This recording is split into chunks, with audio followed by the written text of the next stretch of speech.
Hello and welcome to Initial Solution.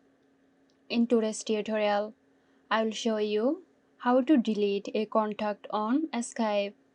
Let's get us started.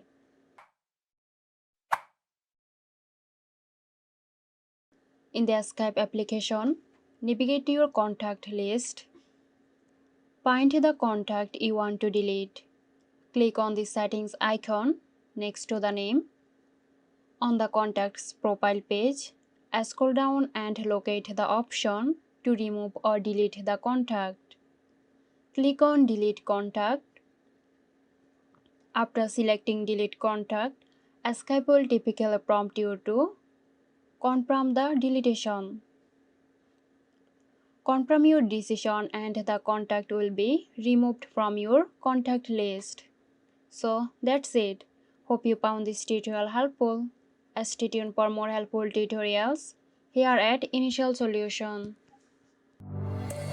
This video is sponsored by Zerosoft. Zerosoft offers graphic design, UI UX design, digital marketing and web development. Elevate your brand with Zerosoft today. For more details, check the description box.